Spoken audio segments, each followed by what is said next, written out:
my film class, and it's so funny because they're watching American Beauty today and analyzing it. American Beauty? What's funny about that? You were in that. No, it wasn't. American Beauty? Nope. What's the one with the rose petals? I'm not in that. That's not you? No. Really? No.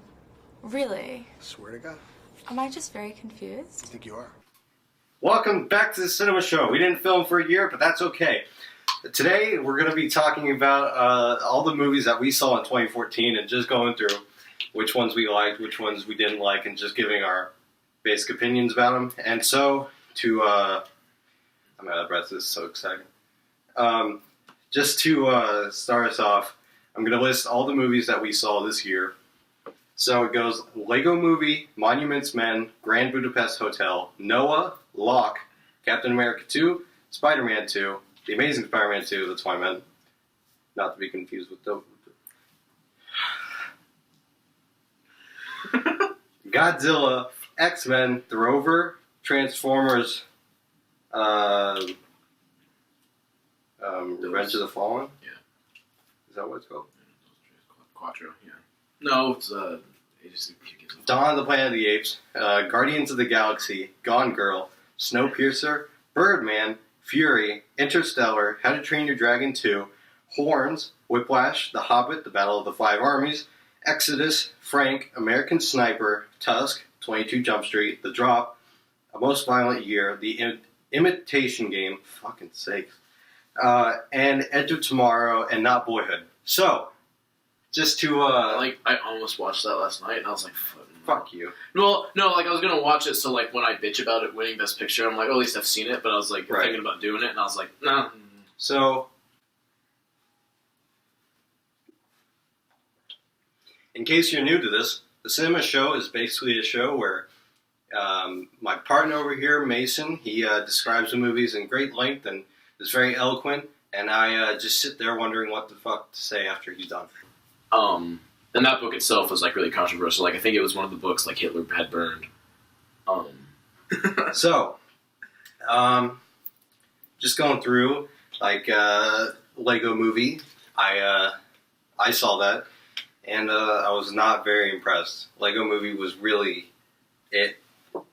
I like Legos.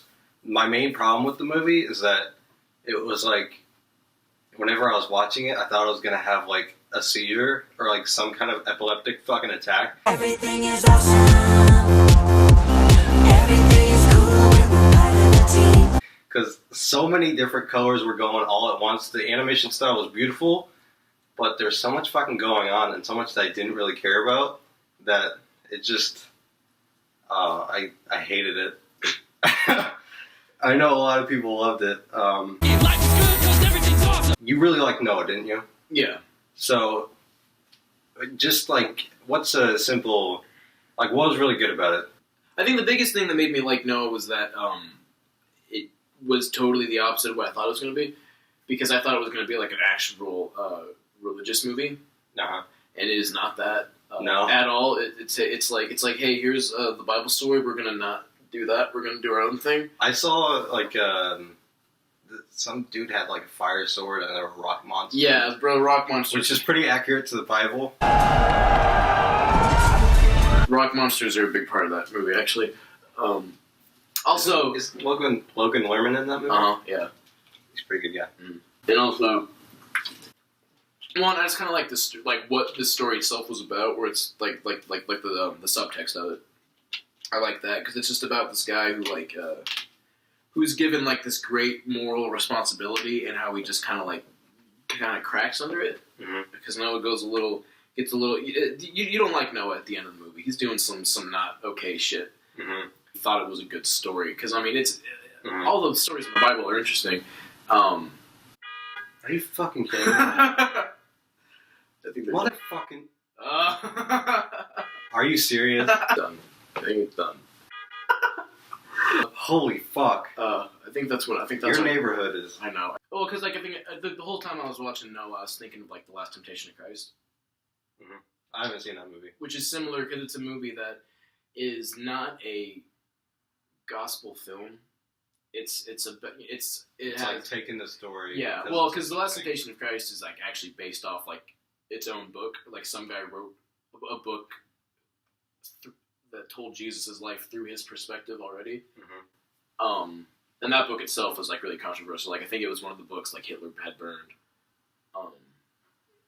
So, but like it's not like no, it doesn't disrespect Christianity in any way. It looks at it in maybe I don't want to make it sound like I'm talking shit on like the actual Bible stories, but it presents it in I guess a bit more like realistic way.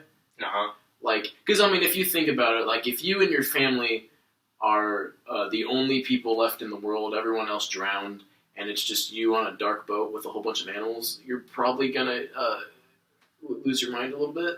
Did you fuck any like giraffes or anything? No, I think that will be in the director's cut. Oh, okay. Because there's like a part where like it looked like they cut a scene out where he fucked a giraffe, where like he was like walking out of the giraffe pen, and he like he was like fixing his thing. And it was like an awkward cut too, but so I think there might be some giraffe sex maybe in a deleted scene. I don't believe you. Yeah. Good movie. I'd see it if you can get if you're super religious.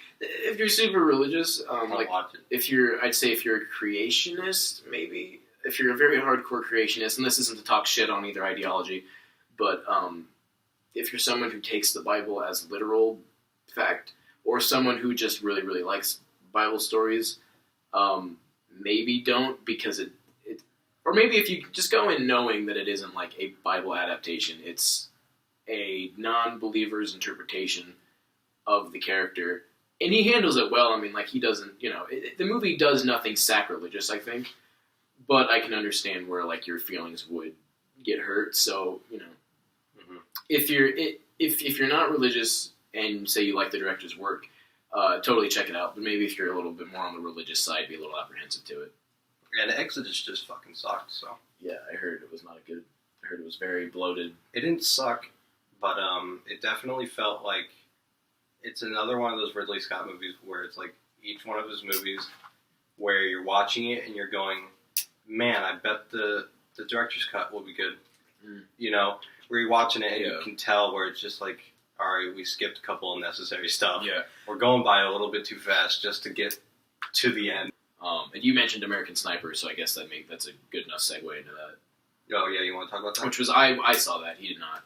I was interested in it, I think, more before it got so controversial. Yeah. Whenever I started hearing stuff about the real Chris Kyle, which I don't think is something that we really want to go into. Yeah. I'm guessing you're going to talk about it just as a movie. Yeah, right? When I talk about it, I'm going to put all moral or political debate aside and just talk about how it is as a movie. And as a movie, it's not bad. Well, I think Clint Eastwood, honestly, from the movies I've seen from him, I don't think he's that good. He's a talented director like once every 10 years. Uh-huh. And other than that, it's just a bunch of hey, can you give me an Oscar, please? Right. Like Gran Torino is fucking great. Kind of like a Woody Allen syndrome. Yeah. Where it's like he just makes movies, he makes them all the time. Every now and then he actually puts effort in. It's like, he came out with 2 movies this year. He came out with Jersey Boys in this and American Sniper. And I guess American Sniper was the better of the 2. I didn't see either of them. But yeah, he's done some really good stuff. I've never seen Unforgiven, but I hear that's a great movie. And then, I hear $1 Million Baby is good. I've never given enough of a shit to see Oh, it. I can't watch that. Why? Because Schwank is in it. Oh, you don't like Schwank? No. Yeah. I can't stand Schwank. Her Yeah. face makes me want to punch a baby. I don't like her either. And then, like I said, I love Gran Torino. And other than that, not a huge fan. Hereafter is probably one of the most boring fucking movies God. I've ever seen. Yeah, I remember that. I didn't even think I saw that in the theater, and I was like, Fuck, really? yeah. See, if that was something I saw in the theater, I would just want to walk out. Yeah, I'm it was going to take a bad. bathroom break for 40 minutes and jerk off. Nothing happens in that whole movie. It's just they talk. Matt Damon's pissed off. A little kid is sad, and there's a French woman, and they all kind of talk at the end, and then it's over. Oh, God, yeah, I remember that, because it was the French woman, and I didn't even make it to the Matt Damon part before. I was like, the fuck? Oh, Mystic River, one of my least favorite movies, probably. Oh, yeah. Because, well, for that, though, if I hadn't read the book before, which the book by Dennis Lehane is fantastic. Did that come out in 2014? No. Shut the fuck up. Mystic River's a bad movie. I remember when Sean Penn was crying? yeah. Yeah. I wanted to ask you, how were the battle scenes? Well, there weren't a whole lot of like, if you want to talk about like traditional battle scenes, there weren't a whole lot of them and that's just because, if you want to talk like, if you want to compare it to like Saving Private Ryan Or Fury, something like that. Yeah. I'm dying. Like World War II and the Iraq. I'm sorry. You should probably cut that out. The Iraq and Afghanistan wars, they were fought totally differently than like most other wars. Mm-hmm. So like, you're not going to have. It wasn't so grand. Yeah, it was, because we'd had better technology then. We could, we didn't have to just be like, hey, we'll send 5,000 young men and hope they all don't die. Like, there's more into it. Right. So there's no like big battle scene. Like there's like a couple ambushes. And hold on a second. Hello.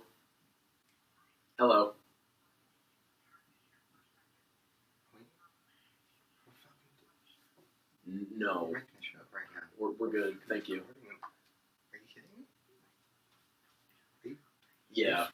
You're fucking kidding. All right. What is this shit? Okay. Bye. Yeah, Digital Blood was awful. You didn't get. Was it really obvious?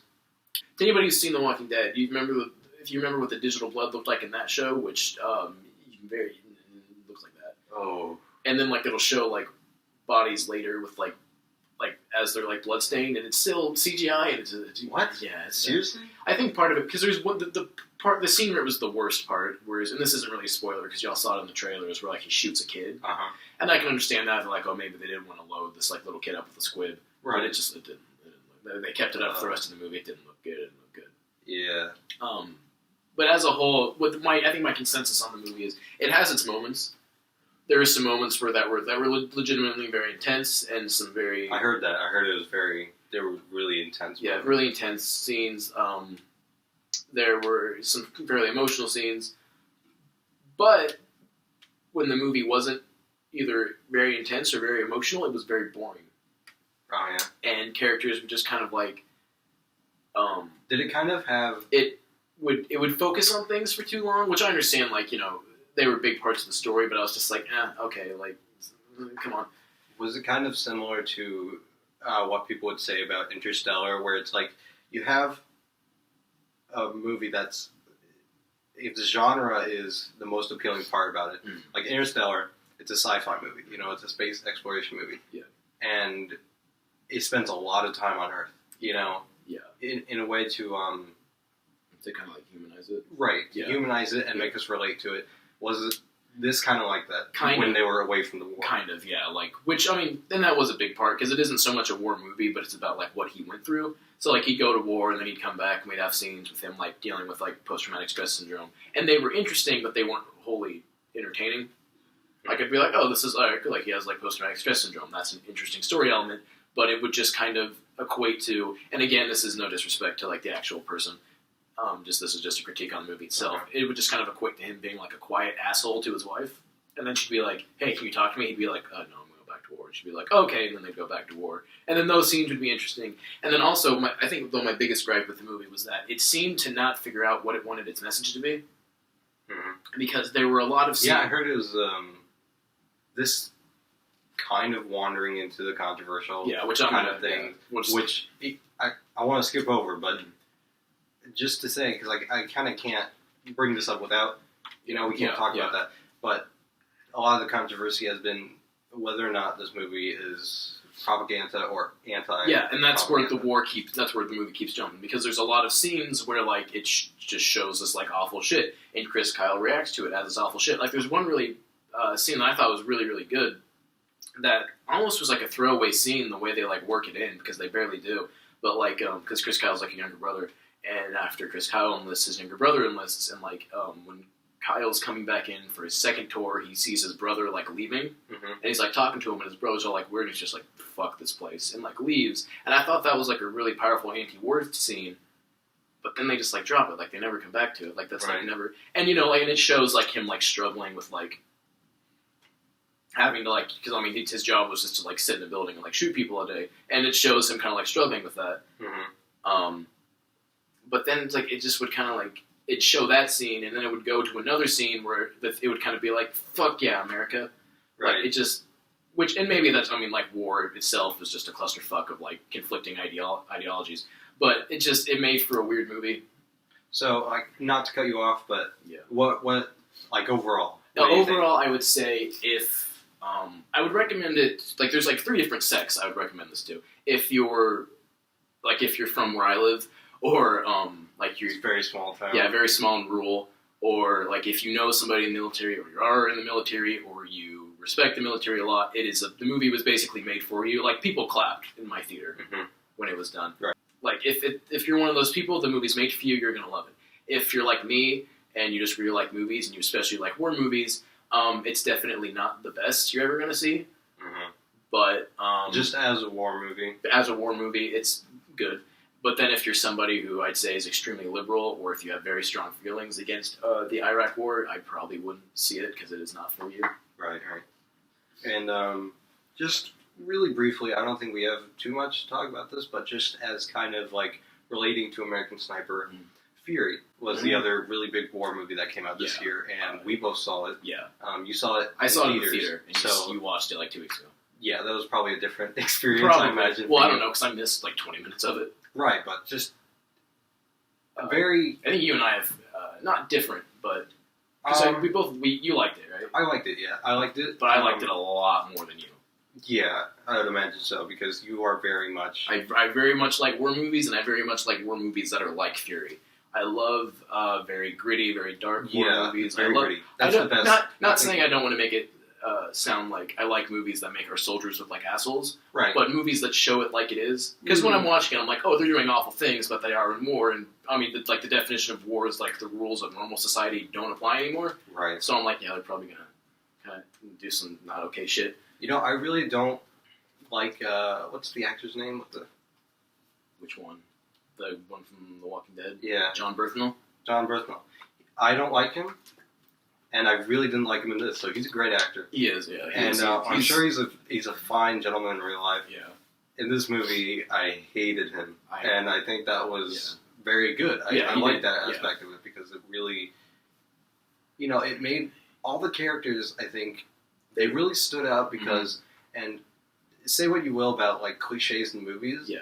you kind of need them Mhm. in order to have a character stick with you. He Yeah. has to have Something you can, like, recognize. a Also- little, you know, thing Yeah. about him, like Shia LaBeouf's character was always talking about the Bible and Yeah. stuff like that, and Yeah. was always, you know, concerned with like Like having sex, and Yeah, stuff. like morality Just and stuff, yeah. little stuff like that, and And, like, Brad Pitt's, like, a hardened, like, you know, he's been through this before. He just wants to get his men home. mhm. Yeah, like, and like, Logan Lerman being the new guy. yeah, who doesn't know what he's, like, just kind of scared of everything. And Michael Pena plays a drunk Mexican, and that's his character development. He gets slightly drunker the whole movie.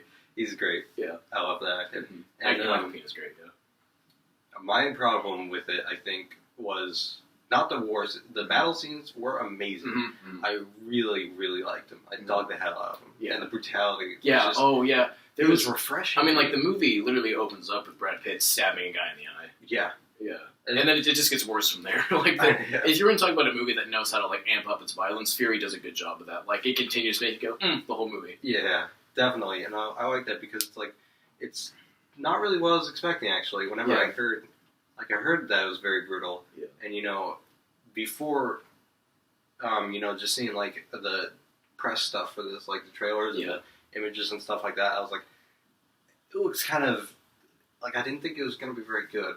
You know, I thought it was just going to be, like, a forgotten Yeah. war movie, like, a little Brad Pitt thing. Yeah. But I was really taken aback, especially when Logan Lerman's character found the face of the guy he was replacing. shit, yeah, I forgot That about was, part. like, that moment, I was like, this is going to be very entertaining. Mhm. Whether or not, in the end, I really liked it overall as a movie, Yeah. it's definitely going to, I don't want to say that I'm, like, a psycho and I love violence, Yeah, but in certain movies, I think it's really necessary. Yeah. In a movie like this, I think it's Yeah, it's like one of the most important things. Yeah, and it definitely fucking delivers. And absolutely. And You know? I was thinking about. So you obviously, I think I'll admit that the movie does have some problems story wise. I didn't buy that the whole thing took place in one day. like the movie's supposed to take place like over the course of one Oh, day, yeah, and I was yeah. like, bullshit. I didn't think about that.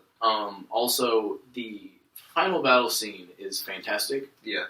but that wouldn't happen. No. Like no. after I saw that, Absolutely not. I was reading a thing, like what they had the consultant, like the World War II consultant, like a veteran who was in a tank in Yeah. World War II. He said that you'd be Yeah. dead in like 5 minutes. He's like, everything else in that movie totally would have happened except for that final battle scene. That tank would have been done in 10 minutes. Mhm. Also, another thing I want to point out, I thought the music was great. One really small moment that I really liked was now I don't remember it. Secret. I really had a Everything is awesome. There's a bit of an infamous scene, or sequence, I should say, that middle. where many people said that it slowed down, where Logan Lerman and Brad Pitt they spend an afternoon with these two German ladies. That was alright. Yeah, I didn't think it slowed the movie. Like that was the part I missed because I had to go to the bathroom. But even when I was rewatching it, I was like, this doesn't slow the movie down that much. I think it's like actually really. I thought that was a really important scene because it shows you that like they are still human beings. I think my biggest problem with the movie was the Logan Lerman character, Really? and it's a very specific thing. In the beginning, I really liked his character. You know, I understood he played it excellently. Yeah. He played it perfectly. And then he started shooting the Nazis. Yeah. Yeah.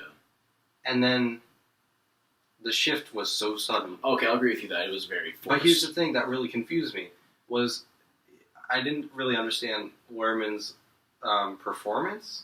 Yeah. Because once he made that shift where, you know, I guess this is kind of a spoiler, but he's like the new guy. He doesn't want to kill Nazis. He's very scared. He's not and then he battle hardened. and then he has to start killing Nazis. Then he has to start fighting and killing Nazis. And he, after that point where he initially, you know, kills. Yeah. And I can't tell whether he's acting like he loves it Yeah. or the character legitimately loves it. I honestly couldn't tell Mhm. because it was weird because his performance, I thought it was slightly telling of like he might just be saying that, Yeah. you know, to get Yeah, Brad Pitt off okay. his back. Yeah, because there's another part at the end, like the very end, where he like admits he's like, yeah, I don't like doing this. Yeah, I agree with you on that. That was very sudden. I didn't think I liked that character development, and I think it would have worked had they not tried to make the movie take place over one day. Yeah.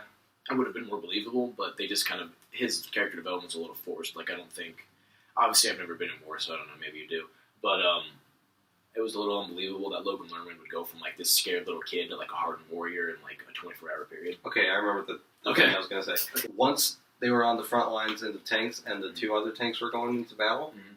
and once they were going When in they, that, when they were fighting the other tank, the other tank Yeah. and the big tank, the German tank, Yeah. took down the other, the other two tanks, and once they took down the German tank, Yeah. that like little moment of like where they're looking around and they see the other two tanks completely on fire, everybody dead. Yeah. Like to me, I don't know. It was probably just me personally, but I was like, "Fuck!" Like yeah, they're alone. yeah. You know, they have nobody else. Yeah. And that really, I don't know, that really stuck with me. Interesting little fun fact about the German tank. That Wasn't is- it the real one? yeah, it's the only real German Tiger tank left in the world. Mm-hmm. That's really cool. Everything looked. Yeah, Like, I mean, everything I know- was very authentic looking. Yeah, I mean, I don't know. Yeah, Yeah, I I'm believed not it. very- I was like, okay, this looks like World War Right. II. It looked more believable than other movies. Yeah, You know, yeah, and very again, it was very very gritty. yeah. Very. If you like, I'd say if you like Saving Private Ryan, if you It's worse than Saving Private yeah, Ryan. if you thought Saving Private Ryan was bad, this is a little darker. But I'd say like as a final thing for me, I loved it, but that's just because I love war movies and I love war movies like this. But I still think it's a very like if you like Saving Private Ryan, it's definitely a good movie. Like Saving Private Ryan or Platoon or even like Full Metal Jacket. If you're a fan of those movies, this is definitely one to check out. Captain America 2, we saw that. It was not a political thriller. yeah. I don't agree with that. They threw Everybody said- some stuff about like the NSA in there, kind of, but yeah, it's more of an action movie. Not Kind a of. bad movie. It's like they're like, oh my god, it's like Bourne with a superhero, and I'm like, at what part in Bourne did like 50 fucking warships explode at the Yeah. fucking end? I think I'm just gonna get to like my like final consensus really quick on this one because I don't want to talk about it. It's not a bad movie, and it came out like at a very good time. I would like to reiterate this because CinemaSins Jeremy pointed this out to me. That the reason this movie did so well wasn't because it was that good, it was because it was fucking the beginning of April and there's jack shit out in theaters. Right. My whole theory is that, and this applies to like Edge of Tomorrow and 22 Jump Street and, stuff like that, where it's like people aren't expecting much out of it, but when they go see it and it's a decent movie, that levels up their hype for it goes up innumerously. And that's why I'm always very cautious. That's why I went into Edge of Tomorrow being like, I don't know, because it's kind of undeniable. I think I sound like a douche saying that, but it's like anytime people are just surprised by a movie, they think it's great. Yeah, definitely. And they definitely talk it up a lot, which I think is something that happened for Captain America and even a bit for Guardians and Apes. Yeah. Movies like that. Yeah. Really big blockbusters where they're like, I was surprised. Yeah. And so it's great. But yeah. Which I think all the movies I said were good. Yeah. But I don't think they're like amazing. Yeah. Just really quickly on just to sum up Cap. Sure. It's good.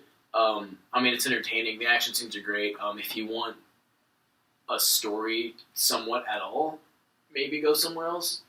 Mm-hmm. I don't remember anything that happened. Yeah, I don't either. It's just kind except of for the fight scenes. Shit happened. Captain America broke a helicopter. That he punched Bucky and sequel bait. Right. Yeah. It's the Winter Soldier, but he's in it for 8 minutes. Yeah. And then I'll talk about this wonderful little gem of a movie. Came out, critics loved it. People just were like throwing money at the screens. Everyone was like, "Give me more! I want another one." We're gonna talk about the Amazing Spider-Man 2. Oh yeah. How many? Like 12 Oscar nominations, I think. Yeah. I think it got. I think they were like, we're not gonna have the Oscars this year. I think it got best visual effects. Yeah, oh, did it actually get nominated? I'm just being an asshole. I don't know if it actually got nominated. Yeah, I think it did. Okay, well, cool. No, I'm being an asshole. Oh, you are? Okay. Those. Oh boy. The Amazing Spider-Man 2, as much as I just talk shit on it, I kind of enjoyed it while I was watching it. Thinking about it later, I'm like, yeah. But I am, as people know, there's been the news. I don't want to go in depth with it. Maybe in another video. Yeah. But Spider-Man has joined. Yeah, he's back in the MCU. And kind of. They made a deal with Sony, so he's being rebooted. And this movie is probably the reason for that. It's definitely the reason for that. And I think it's. I said this to my brother a bit ago, which kind of for me personally, this doesn't really have to do with movies necessarily, but me personally, I grew up loving superheroes, and I couldn't get enough of them, and they were just like, and now if they could fuck off, that'd be great. Like fuck off slowly, I should say. I think it was really telling to me personally when I saw a trailer. I saw that a new Spider-Man movie was coming out. Yeah. And I would avoid it. Yeah. I would go out of my way to avoid seeing that. And that was kind of very telling. I think just overall, my quick consensus on this movie, it definitely has its moments. Like, there's some legitimately, like, emotional parts where it does resonate. And there's some legitimate... When Stacy dies. Yeah, fucking best kept secret of all time, right? And there's some parts with the action scenes, I was like, okay, that's cool. The action scenes look decent. But there were also a lot of parts where I'm like, okay, that's hokey as shit, and that action scene looks like a video game. And overall, it's just very bloated, very... It's basically like Spider-Man 3, but... and then... Oh, I guess X-Men. I forgot I saw that. Guardians of the Galaxy. Overrated as shit, still entertaining. Yes. I would definitely agree. Not the best movie of all time. No. It has a shit ton of story problems. Actually, this was this movie I was talking about earlier where I felt like they cut so much shit out of it. It's not even close to being the best superhero movie. Yeah. When you're talking about Exodus, this was the movie I felt like they cut a lot of shit out of, and then like they were interviewing, what's the director's name? Mark Webb. No. Don't worry, I'll edit it. Okay. Whoever directed, I don't remember the guy's name. I'm sorry. He even said, like, yeah, we cut a solid 30 minutes out of this movie. And there were just a lot of very awkward, like the scene where, like, Gamora, where, like, they're taking Gamora to the showers to kill her in the prison. Like, that scene was very awkward because it's just, there's no setup. It's just, like, a guard is standing there, and then goons come up carrying Gamora, and it's just like, hey, we're gonna go kill this major character. And the guard's like, okay, like, there's no setup, no suspense to make me give a shit. It's just like, hey, this is happening now. Well, there was a little bit of setup when they were mad at her. Well, yeah, but then they, it just happens. Like, they're like, okay, we get it, they don't like her, but I still kind of need to be shown that they're kidnapping her, like, in a dramatic and interesting way. I don't know how they got her. She was in a prison cell. Yeah, I know. It's just like, hey, here's this guard, and the prisoner's like, hey, we're going to kill this guy, and the guard's like, I don't give a shit. And then the movie was edited the plot was very non-existent. All the performances were functional. The way it works is we kind of get in the groove and you sort of feel out what Rocket is like, and then it just starts to happen, and you kind of zone into this Rocket world. I don't want to praise the shit out of them because they're not like fantastic. Rocket and Groot are two of like my favorite things ever. Like I liked the character of Rocket. I kind of think he just was yelled. Yeah, like Rocket and Groot are the only things that keep me from saying this movie was okay. I'm gonna pass out. I really liked Groot and Rocket. I think those are like both like just ingenious characters, and Star-Lord was just like the guy. He's a less cool Han Solo. Yeah. Thank you, Guardians of the Galaxy, for putting Chris Pratt in every franchise. Thank you. Oh, did you hear who's replacing Tom Hardy in Suicide Squad? Who was it? I don't know. Okay.